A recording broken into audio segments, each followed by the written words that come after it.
Hello, John. We're so excited to have you joining us today. Welcome, and thank you for agreeing to do this interview with us. We're really excited. We're going to do a quick introduction, and then we'll dive right in. My name is Brandy Johanson Sebera. My name sign is like this. And I work with the Minnesota DeafBlind Project as the Family Engagement Coordinator. And my colleague, Anne, will introduce herself. Hi, my name is Ann Mays. I also work with the Minnesota DeafBlind Project. I am an educational specialist working across the state of Minnesota. So I support school teams providing trainings and presentations, workshops and information. And I also help train mentors as well as interveners.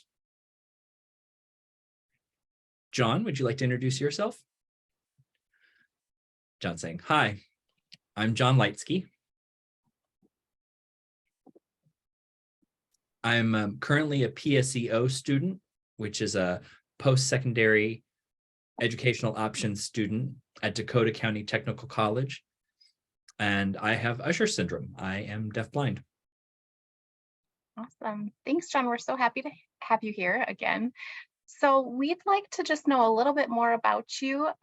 Maybe if you could share about your family and just sort of maybe some of your favorite pastimes, and we'll dive into a little bit more about the vision and hearing and your past experiences.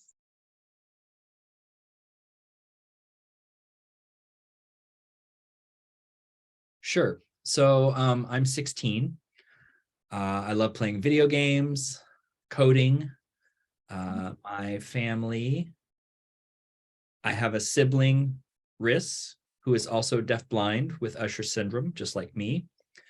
And then I have a sister who can hear, and both my mom and dad can hear, but everyone in the family signs. Awesome. And will you tell us a little bit about your access to hearing and vision?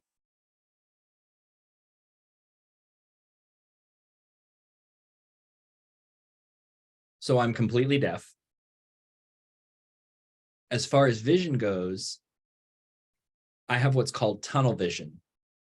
So my central vision is clear. And I've even got distance with that. But everything in the periphery is blurry shapes, but no distinction, just color and light. John, you shared that you have Usher syndrome, and typically with Usher syndrome, we also see night blindness. Do you experience that?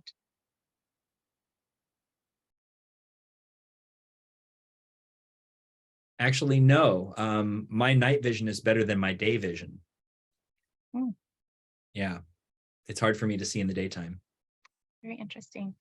Can you tell us a little bit more about having Usher syndrome and some of your experiences with that?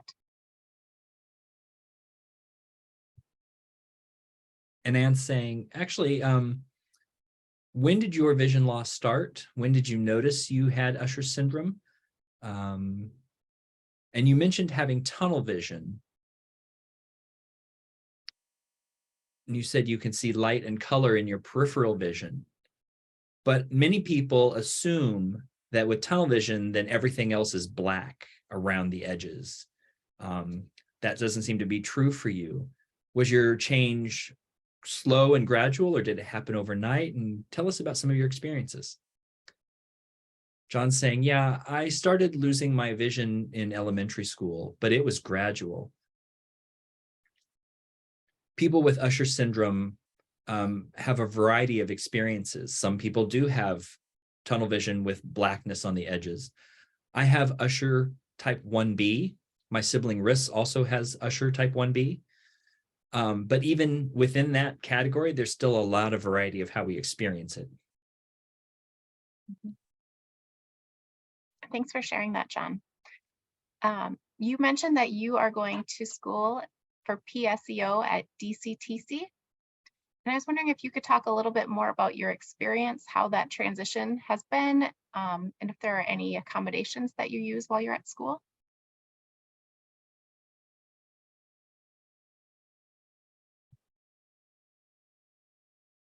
Yeah, Dakota County Technical College is great. All of my instructors are really supportive. They make sure that I'm keeping up with what we're doing. A couple times where the interpreter hasn't shown up, they still make sure that I know what's going on in class and that I'm not getting lost or falling behind. They send follow-up emails after class to make sure that I know what was happening in the class in that session. Yeah, this has been really great. For accommodations, obviously I have an ASL interpreter. They give me all of the handouts on yellow paper because that reduces eye fatigue for me. White paper causes headaches and eye fatigue. They also give me extended time to do assignments and tests to make sure that I'm not overtaxing my eyes. Great. It sounds like you're really well supported at your school. So that's awesome to hear. So Jon, next we're going to dive into your experience that you had last summer with Tactile Communications. I think if you could just start out telling us what Tactile Communications is, that'd be a great place to start. Yeah, Tactile Communications is a program in Oregon. They teach deaf-blind people how to use protactile language, how to communicate through it. They teach us about technology, and they teach us how to use technology without being able to see. So they teach us a lot of different skills that are going to be really beneficial going forward, but also skills that I can use right now. Mm-hmm. And how did you decide to go to Tactile Communications?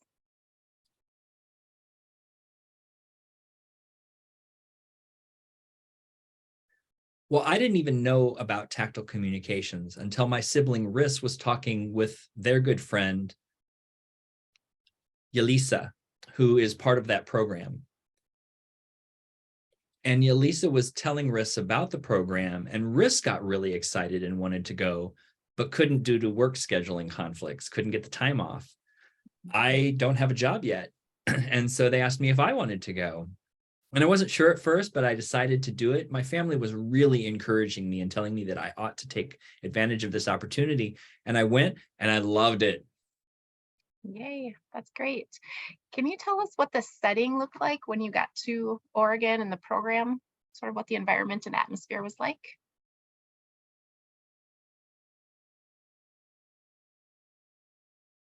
Yeah. So I got to Portland. That's not where Tactile Communications is, though. It's actually in a different town called Monmouth. It's a really small town. And they have PT houses with deaf-blind instructors and the students. We all stay there. It's really nearby to parks and grocery stores and all sorts of things. There's a university there, so it's a university town, but it's still a small town. But the people were really friendly, and I didn't feel judged or anything like that. Yeah, it was great. And about how many people were in the program when you were there this summer? Well, I was the only student. At least at that time, I was the only student. There were 5 deaf-blind instructors. And for the first 2 weeks, there were 3 other people. And then some of them went back to wherever they were. And then another instructor or 2 came in. But there were 5 overall instructors at any given point. And Anne's asking, so do the students tend to be teenagers or adults? And you said you were the only student. Does that mean you were the only person at the camp, or you were the only deaf-blind teen? And Jon's saying, no. So the students are the ones, we're the ones who go to learn protactile language and the communication skills. Everybody else had been there before. So I was the only first timer. And then there were the instructors. I was the first teen deaf-blind person who had ever been there, because most of the time the other students are adults. So yeah, I was the only teen, and I'm the first. How lucky were you? Blaze the trail for other teens, hopefully.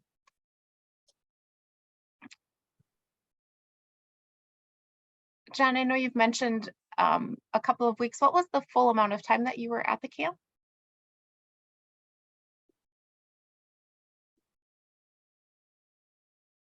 It was a total of 4 weeks. Yeah, I was there for 4 weeks. Okay. And so some of those other people who were coming in and out, do they not necessarily stay the whole 4 weeks?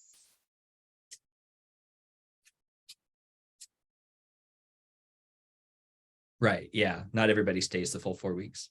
Yeah. Cool. So what was your day-to-day experience like?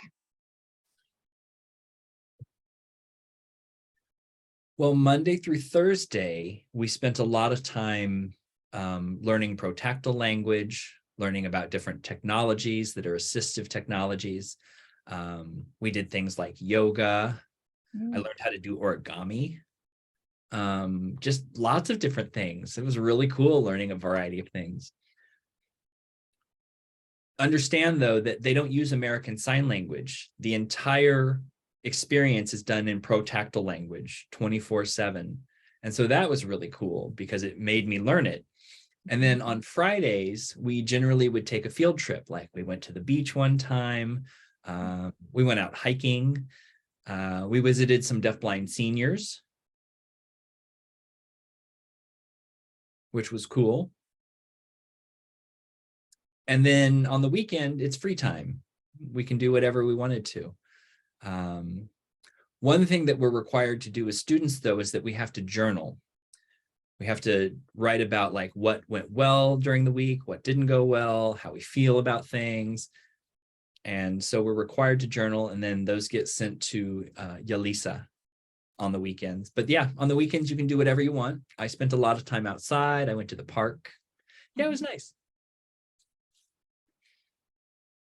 And saying, you talked about Protactile language, and you also mentioned American Sign Language. Well, I know that you can use American Sign Language in the hand, like somebody resting their hand on you, what we call tactile sign language.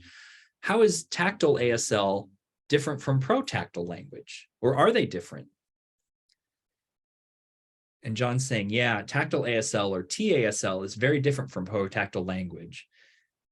In tactile ASL, you're just using American Sign Language but it just happens to be into somebody's hand. But there's no way to signal that the person you're talking to is back channeling, like that they're interested in what you're saying and that they're saying, oh, that's interesting. But in Protactile language, there are ways to do that. For example, in tactile ASL, there are words for woman and hair and long and things like that. But in Protactile language, you actually use your body to physically describe what a person's hair is like. You would use one hand to signify the head, and the other hand would cascade down the back of it to show that it was long, curly hair, for example. And did you have another question? Nope, not right now. Okay, sorry. I saw something. So Jon, will you also tell us a little bit about, you mentioned that there were different educators coming in and out, different teachers. Can you tell us a little bit more about who some of those people maybe were and what types of things they were teaching? I know you shared about technology and some other living skills. What else were you learning?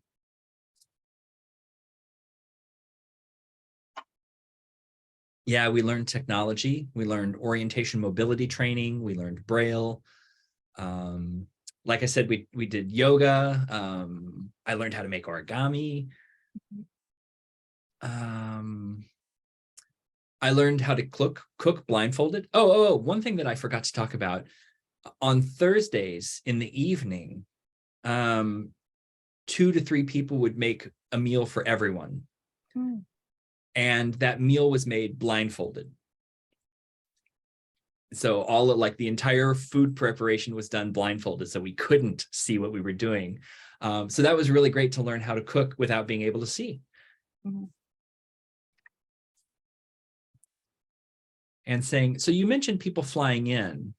Were they also deafblind? And Jon saying, yeah, everybody. Were all of the instructors deafblind? And like, who taught you the different skills? Who taught you Protactile language? Jon saying, yep, all of the instructors are themselves deafblind. No sighted people and no people who could hear. Everybody who taught there is also deafblind. Boppin, who's a deafblind man, he's like a whiz with technology. And so that was what he focused on. There was an instructor from Asia who came in and taught us about Asian culture. And that was the one who taught us about origami, and taught us how to tell stories in protactile language. And then like one instructor focused specifically on Braille and orientation movement. Another one focused on principles of PT language storytelling. So yeah, everybody had their specialty. And saying, that's a unique experience. I don't know of a lot of people who are deaf-blind who were instructed by people who were also deaf-blind. How did that impact you? That must have been really inspiring to be with people who you could identify with. And how did that help you identify as a deaf-blind person? Jon saying, yeah, because they talked about their experiences with me as deaf-blind people. They told me what their lives had been like and different experiences they had had. And that was really great. They told me how they had become successful in their lives. So yeah, that was awesome. And Anne saying, did you meet any other deafblind people while you were there? Maybe some who hadn't learned protactile language or who weren't familiar with reading Braille? Some who didn't have your benefit of experience? Jon saying, yeah, we actually at one point went and visited a little deafblind girl who didn't have any access to language at all, English, ASL, or Protactile. And that was really heartbreaking because like, how does she communicate with people? She can't, she doesn't. I mean, she's learning Protactile language now, but like all over the world, there are deafblind people who have absolutely no access. And so I feel so fortunate to have the access that I do. That was really impactful. And saying, yeah, that's a really powerful story. Thank you for sharing that. I agree. Was there anything that was particularly challenging or difficult in your experience at camp?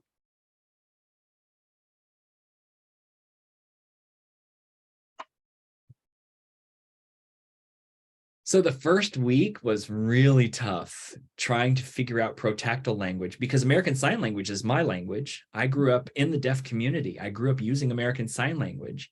I only knew a few deaf-blind people in my life. And so being in this total immersion situation where I have to learn to use protactile language was challenging for that first week. After that, it got a lot better. The PT storytelling continued to be a challenge for me. It's just hard for me to think differently. Like when I tell a story, I'm used to telling it in American Sign Language, and I know how to do that because I'm fluent. But in Protactile, I have to think about the principles of telling stories to make things that are visible tactily accessible, and that's a challenge. And saying, so it sounds like you were in this complete immersive experience 24/7 for 4 solid weeks using protactile language. Is that true? Jon saying, yeah. And Anne saying, so like, how did they teach you protactile? Did they teach you like grammar and structure, or was it just like trial by fire? And Jon saying, yeah, so they taught us the principles of protactile language. They didn't want it to be confusing, so they would explain the principles of the language to us. But then also we were using it 24/7. And so when we were in the house with the other instructors, we were using Protactile the whole time. We weren't using American Sign Language. And so I had to exist in this other language. And yeah, that helped. And saying, that sounds like a really rich experience. Jon said, That's the same thing I was just going to say, Anne. What a great experience. How do you feel like the experience has changed you as a deafblind young adult, Jon?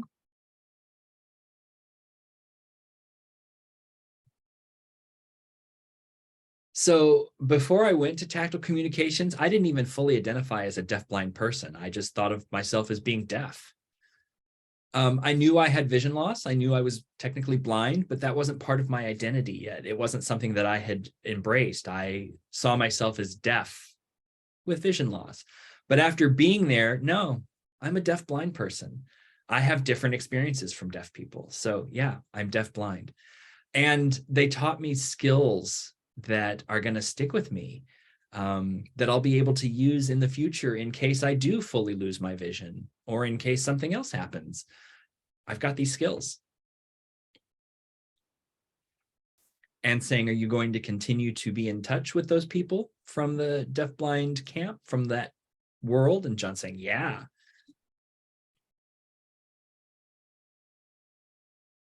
Yeah, oh yeah, I'm still in contact with people from there. Yeah.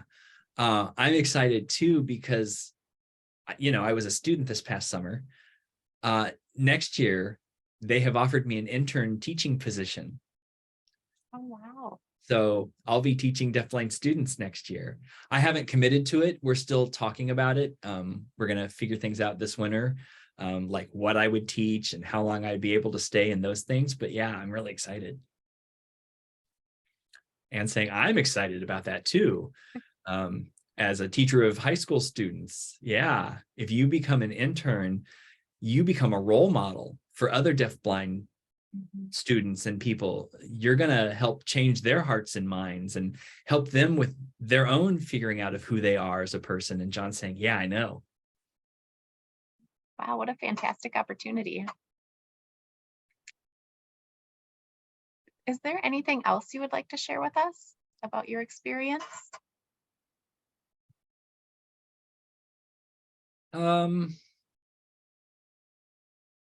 Yeah, tactile communications was really beneficial, especially with technology. I love technology.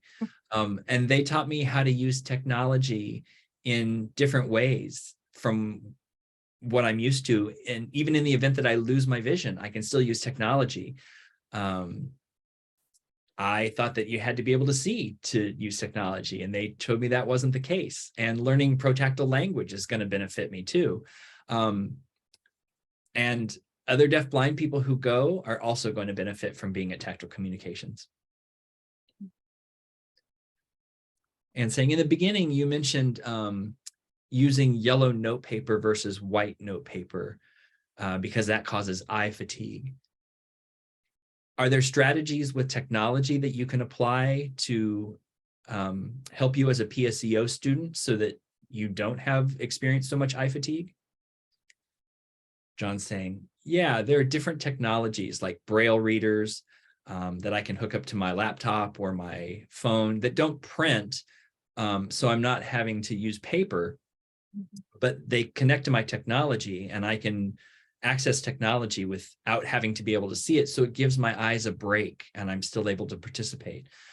Protactile language is fully through touch, so I don't have to use my vision to communicate. So again, I'm not taxing my eyes just by having a conversation, because American Sign Language takes a lot of work for me to watch because there's a lot of movement going on. With protactile language, it's not like that. It's all physical, so my eyes get a break, and all those things are great. Anne said, that's awesome. Jon, this has been so incredible. I'm really so grateful for you taking the time to come and share with us about tactile communications and being willing to just be open and vulnerable about your experience. And hopefully this will impact others, young adults who are deafblind. Hopefully there's more opportunities for others to go to this tactile communications camp. So thank you so much. And do you have any closing words? Actually, sorry, Jon, go ahead. Jon's saying, yeah, I did want to say too, those of you who are deafblind, if you want to, you need to have independent skills before you go to tactile communications. Like you need to be able to cook on your own. Not something that all of us can do. We sometimes have to ask for help, but you need to be able to do your own cooking, cleaning, and laundry before you go to tactile communications. And then they just teach you how to do it without sight. But yes, I'm really grateful too for this opportunity to be interviewed. So thanks. And Anne's saying, I'm just thrilled you were able to be a part of this and were willing to come and sit down and talk with us about your experiences. I hope that in sharing these experiences, that others across Minnesota who are teenagers, who are deafblind, can learn from your experience and themselves start to learn protactile language. And just that people become open to the ideas of ways that we can reduce visual fatigue for people who do have vision issues. So I wish you well and thank you again. John saying, yeah, thanks. Hey, thank you.